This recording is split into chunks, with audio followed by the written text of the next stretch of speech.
দর্শক, আপনাদের সকলকে স্বাগত জানাচ্ছি সেভেন নট সিমেন্ট মুক্ত বাক অনুষ্ঠানে। আমাদের আজকে আলোচনার বিষয় চলমান ঘটনাবলী। চলমান ঘটনাবলী বলতে আমরা সারা সপ্তাহে যে সমস্ত ঘটনাবলী আমাদের কাছে বিশেষ গুরুত্বপূর্ণ হয়ে উঠেছে সেগুলো নিয়ে আলোচনা করতে পারি। তার ভিতরে রাজনীতি, সুশাসনের প্রসঙ্গ যেমন থাকে, তেমনি ছোট ছোটভাবে কতগুলো ঘটনা কখনো কখনো, যেমন শিশু হত্যার, আব্দুল্লাহ হত্যার ঘটনাটা আমাদেরকে নাড়া দিয়েছে। এবং একজন চা বিক্রেতা যিনি পুলিশ তাকে ধাওয়া করছিল, তার চুল্লি উল্টে অগ্নিদগ্ধ হয়েছে, আজকে মারা গেছে, গতকাল অগ্নিদগ্ধ হয়েছিল। মানে সাম্প্রতিক সময় পুলিশের ঘটনা বলিও যদি সুশাসনের প্রসঙ্গ ধরি এবং মানুষকে নিরাপত্তা দেওয়া, মানুষকে স্বস্তি দেওয়া পুলিশের দায়িত্ব, সেই জায়গা থেকে বেশ কিছু প্রশ্ন উঠেছে পুলিশের বিরুদ্ধে। আমাদের আজকের আলোচনায় আমরা সেটিকে ফোকাস করে আলোচনা করতে চাই। অন্যান্য বিষয়গুলো আসবে চলমান ঘটনাগুলোর ভিতরে। আমাদের অতিথিরা যে সমস্ত প্রসঙ্গ টেনে আনবে সেগুলো সবই আমরা আলোচনা করবো। যেন স্টুডিওতে আমাদের আমন্ত্রণে সাড়া দিয়ে এসছেন ইউনিভার্সিটি অব লিবারেল আর্টস বাংলাদেশের অধ্যাপক সলিমুল্লাহ খান, আপনাকে স্বাগত জানাচ্ছি। রয়েছেন নিউজ সম্পাদক নুরুল কবির, আপনাকে স্বাগত জানাচ্ছি। আমরা আলোচনা শুরু করতে চাই। ওই যে চা বিক্রেতা যিনি মারা গেছেন তাকে নিয়ে আমাদের একটা রিপোর্ট আছে, আমরা একটা রিপোর্টটা দেখে শুরু করতে চাই। মিরপুর 1-এর গোদারাঘাটের 8 নম্বর রাস্তার পাশে চায়ের দোকান চালাতেন বাবুল মাতব্বর। তিনি মাদকও বিক্রি করেন। এই অভিযোগে বুধবার রাত 9:30টায় শাহালি থানা পুলিশের একটি দল তার কাছে চাঁদা দাবি করে। বাবুল চাঁদা দিতে না চাইলে শুরু হয় ধস্তাধস্তি। এক পর্যায়ে চা দোকানে থাকা চুলায় পুলিশের এক সদস্যের লাঠির আঘাতে চুলার কেরোসিন তেল ও আগুন বাবুল মাতব্বরের শরীরে ছড়িয়ে পড়ে। পুড়ে যায় তার শ্বাসনালী সহ শরীরের 95%। ঢাকা মেডিকেল কলেজের বার্ন ইউনিটে 16 ঘন্টা মৃত্যুর সাথে পাঞ্জা লড়ে মারা যান বাবুল। স্বজনদের অভিযোগ, কিছুদিন পরপরই চাঁদা দাবি করে আসছিল পুলিশ। এর সাথে পুলিশের এক সোর্সও জড়িত বলে অভিযোগ তাদের।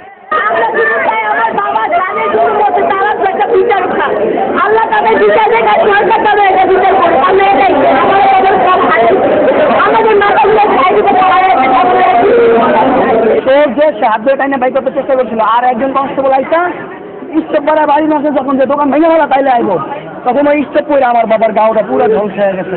বাবুল মাতব্বর মারা যাবার কিছুক্ষণ পর ঢাকা মেডিকেল কলেজে যান জাতীয় মানবাধিকার কমিশন চেয়ারম্যান। এ ঘটনায় তীব্র নিন্দা জানিয়ে তিনি বলেন, এটি প্রজাতন্ত্রের জন্য লজ্জার।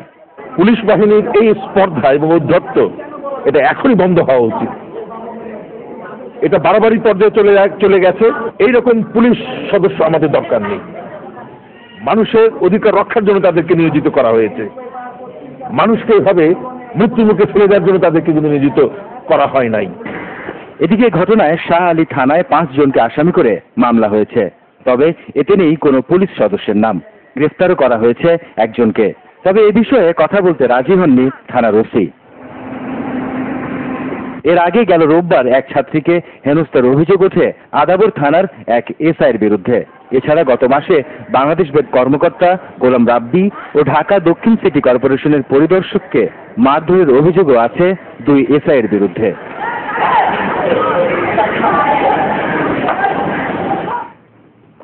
আমাদের পুলিশের বক্তব্যটা দেখেনি, কারণ রিপোর্টটা যেহেতু পুলিশের বিরুদ্ধে, পুলিশ ঢাকা মেট্রোপলিটন পুলিশের একজন কর্মকর্তা তিনি কথা বলেছেন, আমরা একটু দেখেনি।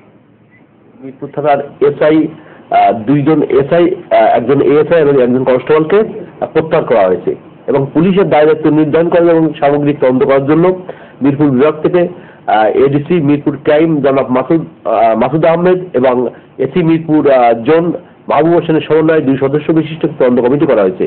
আর ডিসি ডিসিপ্লিন জনাব টুটুল চক্রবর্তীকে দায়িত্ব দেওয়া হয়েছে প্রাথমিকভাবে রিপোর্ট দাখিল করার জন্য। এই হচ্ছে মোটামুটি বক্তব্য তাদের এবং মূল ঘটনার আপাতত রিপোর্টের যে আমরা ফ্ল্যাশ পয়েন্টগুলো পেয়েছি সেটি আমি নুরুল কবির আপনার কাছে প্রতিক্রিয়া জানতে চাই। দেখুন, এটা এখন ক্রিয়ার সময়, আমার ধারণা প্রতিক্রিয়ার নয়। এই অর্থে যে পুলিশ নানান ধরনের অপকর্মের সঙ্গে জড়িত, এটা বছরের পর বছর রিপোর্ট হচ্ছে, বহুকাল থেকে হচ্ছে। সাম্প্রতিক সময়গুলিতে এগুলো বেড়েছে। সমাজের দিক থেকে একটা ক্রিয়ার দরকার। এখানে আমাদের বুঝতে হবে কেন এটা করতে পারছে, কেন তারা এটা করে। যেমন এই পৃথিবীতে ক্রাইম করা কিন্তু কখনো খুব আনন্দের না। পুলিশ যাদের অপরাধ দমন করার কথা, তারা অপরাধ দমন না ঠিক মতন না করে তারা ক্রমান্বয়ে তাদের বিরুদ্ধে অপরাধী হয়ে উঠবার একটা অভিযোগ ক্রমান্বয়ে বেড়ে চলেছে। কেন? এক নম্বর হচ্ছে রাজনৈতিক কারণ হচ্ছে যখন সমাজে বা রাষ্ট্রের মধ্যে এমন কোন সরকার থাকে যে জনগণের সমর্থনের উপর সম্মতির উপর ভিত্তি করে রাষ্ট্র চালাতে পারে না বা রাষ্ট্র চালাবার যোগ্যতা অর্জন করে না, তখন থেকে রাষ্ট্রের নানান ধরনের বল প্রয়োগমূলক যে সমস্ত সংস্থা আছে তাদের উপর ভিত্তি করে চলতে হয়। আপনার মনে থাকবার কথা যে পুলিশ কর্মকর্তা প্রকাশ্যে বলেছে এই সরকারকে আমরা ক্ষমতায় এনেছি, আমরা ক্ষমতায় টিকে রেখেছি। সেই কর্মকর্তা কোনো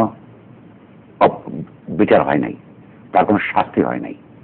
এই কথা সত্য যে তারা এনেছে, কারণ যেই তথাকথিত নির্বাচনের মাধ্যমে তারা ক্ষমতায় এসেছে, এটা কোনো নির্বাচন ছিল না। এই পুলিশরা সমস্ত নির্বাচনের আওয়ামী লীগ জনবিরোধী কাজ করবার ফলে, মানুষকে ভোট দিতে ভোটের অধিকার হরণ করে নেওয়ার ফলে এখন তাদের যে কোনো নির্বাচনে তারা হারবে। এই হারাটাকে জয়ে পরিণত করবার জন্য পুলিশের তাদের সহযোগিতা করতে হয়, ওইখানে তারা একটা লাইসেন্স পায়। এক, দুই, এর মধ্যে একটা অর্থনৈতিক কারণ আছে। আপনি এটা কেউ না জানে, রাষ্ট্রের সর্বোচ্চ শীর্ষ কর্মকর্তা থেকে একজন মুদি দোকানদার পর্যন্ত যে পুলিশের কনস্টেবলের চাকরি নিতে এখন কয়েক লক্ষ টাকা ঘোষিত হয়। এখন এটা সব সময় ছিল, বহুদিন ধরে ছিল, পরিমাণটা বাড়তে বাড়তে বাড়তে এখন প্রায় শুনেছি আমরা 10 লাখ টাকার মতো হয়েছে। পুলিশের কনস্টেবলের চাকরি তো গরিব মানুষই আসে, অল্প শিক্ষিত গরিবরা। তো এই গরিবকে 10 লক্ষ টাকা জোগাড় করতে জমি জমা বিক্রি করতে হয়, ধার করতে হয়। তো 10 লক্ষ টাকা যে জোগাড় করে যে একটা কনস্টেবলের চাকরি নেয়, এটা হচ্ছে ইনভেস্টমেন্ট। সে বিনিয়োগ করছে তার চাকরিতে। তার প্রথম কাজ কি?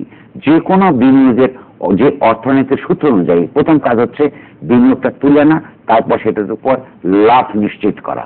তো পুলিশের যে বেতন এবং সুযোগ সুবিধা, সেটা দিয়ে 10 লক্ষ টাকা দিয়ে যদি তাকে চাকরি নিতে হয়, সেটা কোনো দিনই এটা তার সারা জীবনে উঠবে না। ফলে তাকে নানান ধরনের অপরাধের মধ্যে জড়িয়ে পড়তে হয়। সে কোথায় পারে? একজন কনস্টেবল কোথায় পারে? এই যে আপনি যে ঘটনাটা বললেন, এই মিরপুরের সামনে একটা ছোট্ট জায়গায় একজন চায়ের দোকান, ওইখানে তার ক্ষমতা। তার কিন্তু কোনো বড় ধরনের মাদক ব্যবসায়ী, সে রাজনৈতিক ক্ষমতা বলের সঙ্গে জড়িত, তার সেই ক্ষমতা নাই। তার ক্ষমতা হলো ছোট ছোট ব্যবসায়ী, পথচারী, এই তাদেরকে নানানভাবে এই অভিযোগ আছে যে তার পুলিশের অনেকেই এখন কয়েকটা ঘটনা আপনি নিজেই বলেছেন, রিপোর্টে এসেছে যে পুলিশ নিজে এখন মাদক দ্রব্য পকেটে রাখে এবং পথচারীর পকেটের মধ্যে দিয়ে তাকে ব্ল্যাকমেইল করে, ইয়াবা রেখে, অন্যান্য মাদক রেখে, এগুলো তাকে বলে তোমাকে ধরে দিব, এই মামলা করব, তা নাহলে আমাকে পয়সা দাও। তাহলে এই যে একটা অগণতান্ত্রিক রাজনীতি এবং তার সঙ্গে সংশ্লিষ্ট যে দুর্বৃত্তায়িত অর্থনীতির যে রাজনীতি, সেই রাজনীতির কারণে এই পুলিশ ফোর্স, যেটাকে আমাদের মানবাধিকার সংস্থার চেয়ারম্যান সাহেব বলেছেন উদ্যত্ত কিংবা ধরুন অগ্রহণযোগ্য, একেবারে এই স্পর্ধা এবং উদ্ধত্তের পেছনের কারণ হচ্ছে প্রধানত এই দুটো। আর এই দুটো যখন থাকে তখন এক সময় এটা সংস্কৃতিতে রূপান্তরিত হয়। তার 10 লাখ টাকার মুনাফা উঠবার পরেও, কিংবা এই যে সরকারকে যদি তারা টিকিয়ে রাখে, তাহলে সরকারকে তারা ব্ল্যাকমেইল করবে। ফলে এইটা যখন চলতেই থাকে তখন এইটা তার একটা সংস্কৃতিতে রূপান্তরিত হয়, এটা অভ্যাসে পরিণত হয়। আমরা সেই অবস্থারই বাংলাদেশে এই মুহূর্তে শিকার মাত্র। সলিমুল্লাহ খান, আপনার কি ইন্টারপ্রিটেশন এই ঘটনায়? এই ঘটনাতে যে ধারাবাহিক অনেকগুলো ঘটনা যোগ আসছে, কবির অনেক গভীরে গিয়েছেন। আমার মনে হয় তার গভীরের নিচে আরো একটু গভীর আছে, সেটা আমাদের দেখা দরকার। একটা হচ্ছে, প্রথমে হচ্ছে অর্থনৈতিক। এটা হচ্ছে আমি বলবো সবচেয়ে অগভীর স্তর, যে আমি এখানে 10 লাখ টাকা দিয়ে চাকরিটা নিয়েছি, এই চাকরি আমার রক্ষা করতে হলে এটা আমাকে তুলতে হবে। এটা সাধারণ ব্যবসা সকলে বোঝে, লাভ ক্ষতি কত, বাংলাদেশে আমরা কত ধানে কত চাল। কিন্তু রাজনীতির ব্যাপারটা কিন্তু আরো একটু জটিল। নুরুল কবির যেটুকু দেখেছেন সেটা গত নির্বাচনে সীমিত নয় শুধু, এর আগেরও প্রত্যেকটা। যদি আমরা বলি যে না এই সরকারটা পরিবর্তন করে যদি আমরা আরেকটা সরকার আনি, ধরুন এমনকি আগের সরকারগুলো কিছুটা নির্বাচনের মাধ্যমে এসেছে, সেই নির্বাচন নিয়ে এতটা বিতর্ক হয়নি।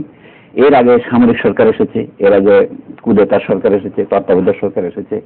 তখন এই যে যেটাকে আমরা বলি পুলিশি স্বৈরাচার, এটার মাত্রা হয়তো ভেদ হয়েছে কিন্তু প্রকারভেদ হয়নি। মানে এটার গুণগত পরিবর্তন হয়, পরিমাণগত পরিবর্তন হয়েছে। সেই জন্য বলি যে জিনিসটাকে যদি আমরা আরেকটু গভীরে যাই, এই ধরনের উৎপত্তি হয় কেন। আমরা যদি ইউরোপের উদাহরণ থেকে দেখি, ফরাসি বিপ্লবের আগে আমরা দেখেছি সেখানে হতো কি, ম্যাজিস্ট্রেটের পদ কেনা বেচা হতো সরকারিভাবেই, অর্থাৎ কে উচ্চ শ্রেণীতে উঠবে সেটা বিক্রয় হতো। বর্তমানে বাংলাদেশ প্রায় সেই অবস্থায় এসে পৌঁছেছে। শুধু মানে যদি আমরা বলি শুধু পুলিশের চাকরি কেনা বেচা হচ্ছে, তাহলে একটু সংকীর্ণ হচ্ছে। এখন বিপদটা, রাজনৈতিক বিপদটা কোথায় বলি, সরকার যখন ক্রমশ আমলাতন্ত্র নির্ভর হয়, পুলিশ হচ্ছে আমলাতন্ত্রের একটা ক্ষুদ্র অংশ। কিন্তু এখন সম্প্রতি শুনেছেন যে পুলিশের তরফ থেকে দাবি করা হচ্ছে আলাদা পুলিশ বিভাগ দরকার।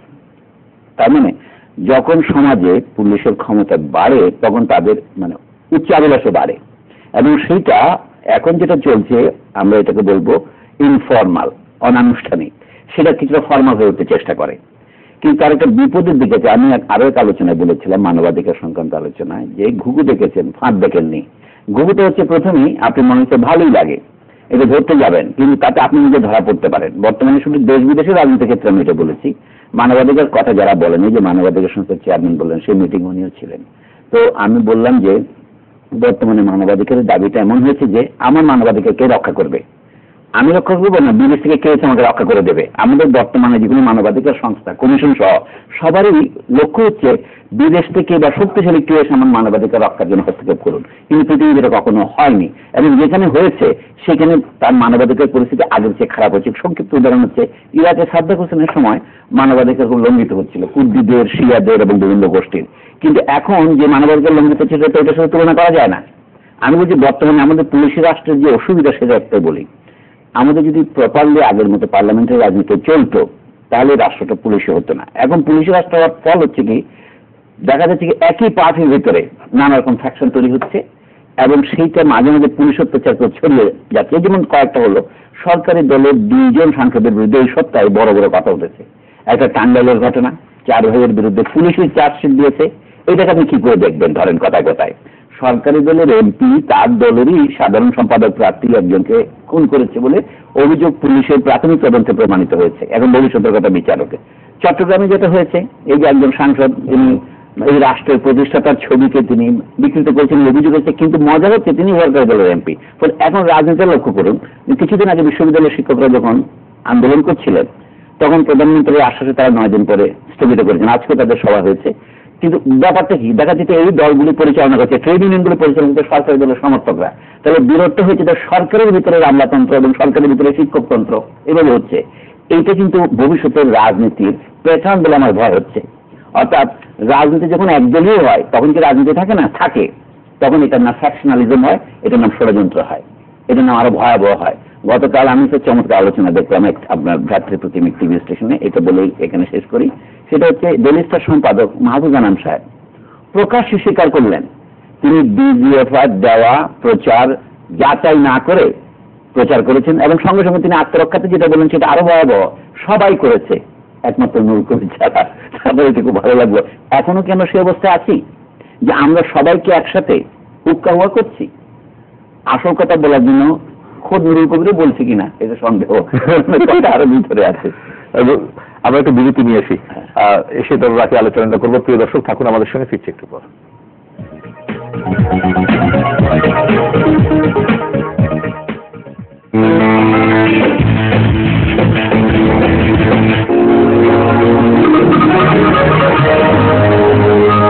Seven horse supreme cement 67 tri calcium silicate সমৃদ্ধ সেভেন হর্স সুপ্রিম সিমেন্ট সঠিক সময়ে জমাটবেদ নিশ্চিত করে আপনার বিল্ডিং এর সুস্বাস্থ্য। Seven horse supreme cement.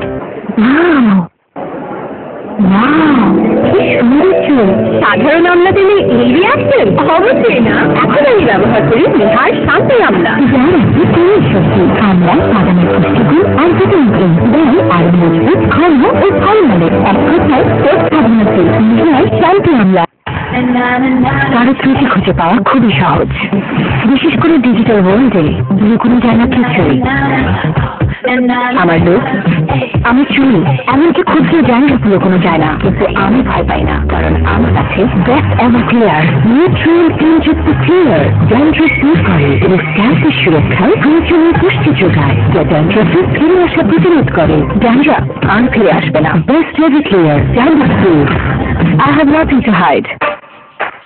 কাঁধ মানে বন্ধু, কাঁধ মানে লুকোনো দুষ্টুমি, কাঁধ মানে খিলখিল হাসি। আপনার কাঁধ হয়ে উঠতে পারে বিশেষ কিছু, এই জন্য তা রাখুন 100% পর্যন্ত ড্যান্ড্রফ ফ্রি। শুধু হেড এন্ড শোল্ডার্স আপনাকে রাখবে 100% পর্যন্ত ড্যান্ড্রফ ফ্রি জীবনভর, যা থেকে আপনি থাকেন 100% শোল্ডার রেডি। আমার আছে ড্যান্ড্রফ ফ্রি কাঁধ সারা জীবনের জন্য। আসুন স্যার, এই আপনার সুন্দর অফিস, এই আপনার অ্যাম্বুলেন্স নাম্বার। অ্যাম্বুলেন্স কারের চাপ বাড়বে, টেনশন বাড়বে, টেনশন বাড়বে, অ্যাম্বুলেন্স কি সমস্যা সমাধান আছে স্যার? তেল নয় স্যার, নবরত্ন তেল, টেনশনের মোক্ষম চিকিৎসা। 9টি আয়ুর্বেদিক জড়িবুটিগুলো সমৃদ্ধ নবরত্ন তেল প্রতিদিনের মাথা ধরা ক্লান্তি আর টেনশন দূর করে রাখে ঠান্ডা ঠান্ডা কুল কুল। আপনিও ট্রাই করুন।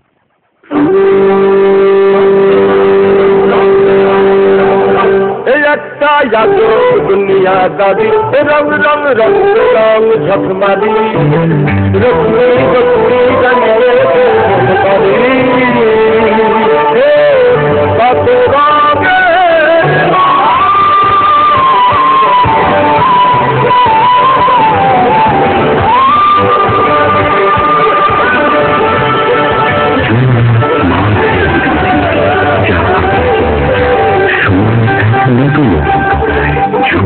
proudly changing Bangladesh. পুরুষদের করা ত্বকের জন্য বিশেষভাবে তৈরি নতুন ফেয়ার এন্ড হ্যান্ডসাম, যা দেয় বেশি স্কিন ময়শ্চারাইজেশন, বেশি ডার্ক স্পট রিডাকশন, বেশি সান প্রোটেকশন, বেশি সোয়েট কন্ট্রোল, আরো বেশি ফেয়ারনেস। বিশ্বের 1 নম্বর ইমাম ফেয়ার এন্ড হ্যান্ডসাম, কারণ পুরুষদের চাই বেশি।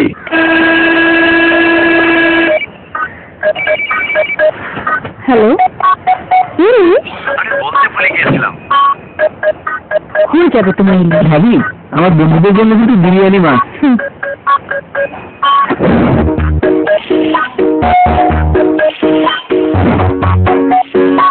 আবার পায়েসটা হচ্ছে তো রান্না হয়ে গেছে।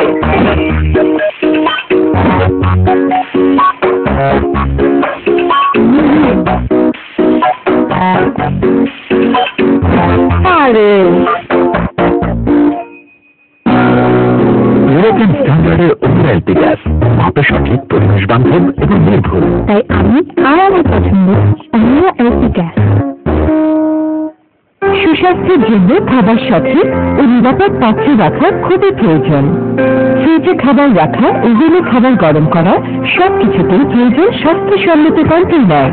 Bengal fresh and safe 100% food credit, normal রং, সাইজ ও design. Bengal fresh and safe খাবারের ব্যবহার।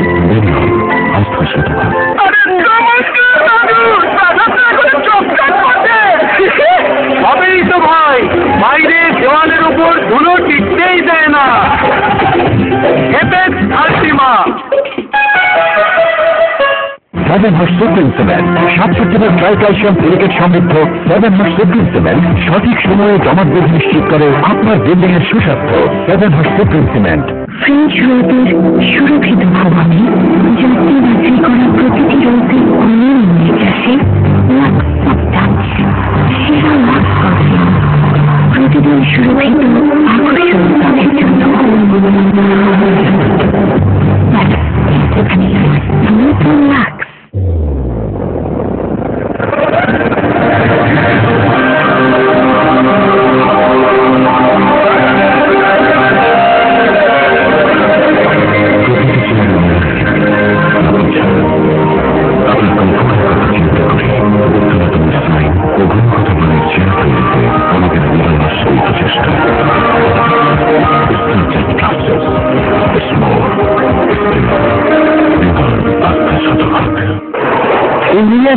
বাজারে সিমেন্ট নিয়ে নামাবো, সাদা আর কালো কোনটা ভালো বোঝা দরকার। শোনো, যে সিমেন্টের ফ্লাইস বা ছাই যত বেশি সেই সিমেন্ট তত ভালো। তো আচ্ছা, বসুন্ধরার সিমেন্টে আয়রন স্ল্যাগ থাকায় দেখতে একটু সাদা, সেরা ক্লিংকারের সাথে আয়রন স্ল্যাগ থাকায় আছে লোহার শক্তি, বিল্ডিং মজবুত। বসুন্ধরা সিমেন্ট, প্রজন্মের বন্ধন। পুরুষদের করা ত্বকের জন্য বিশেষভাবে তৈরি নতুন ফেয়ার এন্ড হ্যান্ডসাম, যা দেয় বেশি স্কিন ময়শ্চারাইজেশন, বেশি ডার্ক স্পট রিডাকশন, বেশি সান প্রোটেকশন, বেশি সোয়েট কন্ট্রোল, আরো বেশি ফেয়ারনেস। বিশ্বের 1 নম্বর ইমামে ফেয়ার এন্ড হ্যান্ডসাম, কারণ পুরুষদের চাই বেশি। আপনি কি জানেন ওদের গ্লোয়ের থেকে এগুলো কি লাভ না ডাভ? এটা ডাভি। ডাভ বিউটি বারে আছে এক চোখের থাকছে ময়শ্চারাইজিং ক্রিম, ডাভ 70% আর পান বেশি কোমল গ্লোয়িং ত্বক অল ওভার। এটা লাভ নয়, ডাভ। বেশি কোমল গ্লোয়িং ত্বকের থেকে সত্যি ডাভ। রবি সুপারফাস্ট ইন্টারনেট নিয়ে এলো ইন্টারনেট প্লাস। ইন্টারনেট কিনলেই সাথে পাচ্ছেন প্রয়োজন মতো টক টাইম আর SMS। ডায়াল *140*25#। রবি। এমনিতে তো আমরা ডাবল, কিন্তু এখন দেখতে আলাদা। আমি ছোট ব্যবহার করে শুধুমাত্র একটি তেল, আর আমি স্যাভিন অয়েল। শুধুমাত্র একটি তেল চুলে হারিয়ে যাওয়া প্রোটিন ভিটামিন ফিরিয়ে দিতে পারে, আর চুল হয়ে যায় ড্যামেজ। শুধুমাত্র 7 ওয়েলস ইন 1। 7টি তেল আর 7টি হার্বাল ওষুধ কমপ্লেক্সের সাথে এই তেল ড্যামেজ রিপেয়ার করে, আর চুল হয় লম্বা, ঘন আর মজবুত। শুধুমাত্র 7 oils in 1 damage control hair oil. দাঁতের সেন্সিটিভিটি বলতে আমরা বুঝি তীক্ষ্ণ শীর্ষের অনুভূতি, আউচ, গরম, ঠান্ডা, মিষ্টি এবং টক যে কোনো খাবার খাওয়ার সময় দাঁতের শিরশির ভাব হতে পারে। আমি প্রতিদিন 2 বার সেন্সোডাইন টুথপেস্ট ব্যবহারের পরামর্শ দেই। সেন্সোডাইন দাঁতের ভিতর প্রবেশ করে নার্ভগুলোতে আরাম দেয়। এটি দাঁতের সেন্সিটিভিটি দূর করে। এজন্য আমরা সবসময় সেন্সোডাইন ব্যবহারের পরামর্শ দিয়েছি। এখন প্রতিটি 100 গ্রাম সেন্সোডাইন টুথপেস্টের সাথে সেন্সোডাইন টুথব্রাশ ফ্রি। এখন ডাবল অ্যাকশন ফেয়ারনেসের জন্য ফেয়ারনেস ফেয়ারনেস ট্রিটমেন্টের সাথে face wash free. Double action fairness প্রতিদিন। Bashundhara cement, foundation, column, ring ও ছাদের জন্য আবশ্যক। বসুন্ধরা সিমেন্ট, প্রজন্মের বন্ধন। আমি ব্ল্যাক অর্কিড বেছে নিয়েছি আগে নিবিড়, মনোরম, দীর্ঘস্থায়ী পারফিউম সৃষ্টি করতে, শুধুমাত্র লাক্স বডি ওয়াশের জন্য, যা বছরের 8 ঘন্টা পর পর্যন্ত মাত্র পারফিউম রাখে।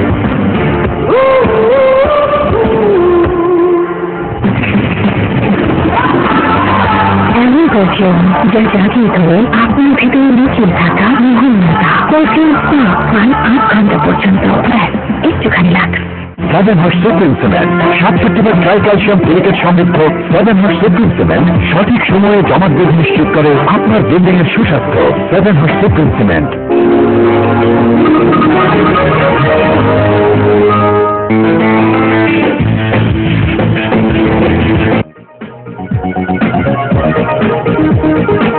দর্শক, আবারও স্বাগত জানাচ্ছি 7 অফ সিমেন্ট মুক্ত বাক অনুষ্ঠানে। চলমান ঘটনা বলে নিয়ে কথা বলছিলাম অধ্যাপক সলিমুল্লাহ খান, সাংবাদিক নুরুল কবিরের সঙ্গে। আমি দেখছি নুরুল কবিরের কাছে, কারণ শেষ করবার আগে সলিমুল্লাহ খান বলেছিলেন যে ধরনের অবস্থান আপনি আগে নিয়েছিলেন এবং সাংবাদিক হিসেবে বিভিন্ন রাষ্ট্রের চাপানো তথ্য দেওয়া না দেওয়ার ক্ষেত্রে, সেইগুলোর ক্ষেত্রে এখন আপনার অবস্থা একই রকম আছে কি না?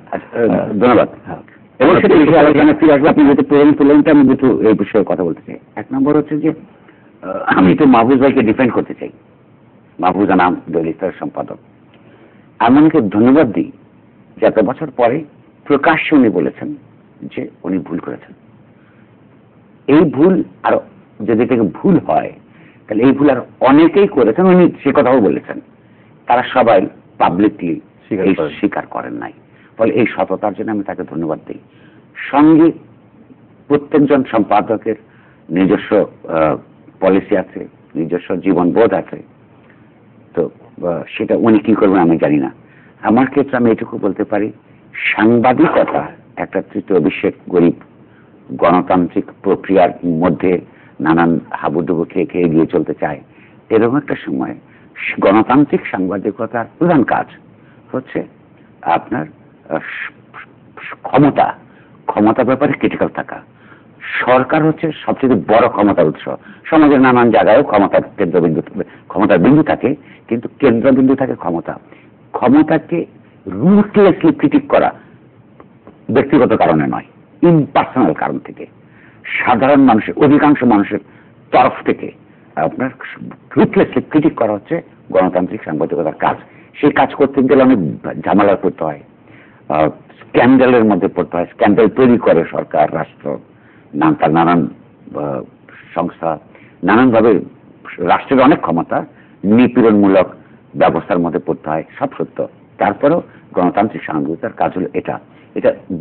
পশ্চিমারা বলে তাদের ভাষায় যে সাংবাদিক কি হবে, 2 ধরনের ভূমিকা পালন করতে পারে। সাংবাদিক হচ্ছে বার্ক করে, তার তো দাঁত নাই, সে চিৎকার করতে পারে, ঘেউ ঘেউ করতে পারে, তো সেটা তাকে বলে বার্কিং ডগ। এখন একটা সাংবাদিক প্রতিষ্ঠান বার্কিং ডগ হবে, মানে অর্থাৎ রাষ্ট্র যে সমস্ত অন্যায় করে, রাষ্ট্রের যেগুলো কমিটমেন্ট আছে সাংবিধানিকভাবে সেগুলো বাদ দিয়ে অসাধু কাজ করে যখন মানুষের উপর নিপীড়ন করে সেই ব্যাপারগুলি চিৎকার করে করে মানুষকে জানাবে, নাকি ল্যাপ ডগ থাকবে, কোলে বসে থাকবে? এই জায়গায় প্রশ্ন আছে, সেটি আমি একটা প্রশ্ন করতে চাই যে বার্কিং ডগ হবে, ওয়াচ ডগ হবে, নাকি ল্যাপ ডগ হবে?